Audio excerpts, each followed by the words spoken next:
And it's very exciting to see in such an unbelievable cold weather. It's like a 30-degree up here, and it's autumn, and leaves are falling down, and it's the most romantic moment that this morning that I can encounter, my work. It's very beautiful and emotional. In this situation here in the Crystal Bridge is very special. A museum is an extension of nature, and nature is an extension of the museum.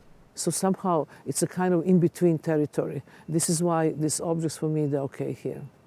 So the public who interact with the sculpture, they have to stand for a longer period of time. The more actually time you spend, the more results you get. So you have to be at least 10 minutes or 15 or 3 hours in the front of these crystal towers. You really try to gently touch your forehead, your heart and your stomach against these crystals, basically to empty yourself from the thinking process and just to come to the kind of state of emptiness and clear state of mind. If I will read the criticism of the 70s about my work when I started as a performance artist, I will never leave home.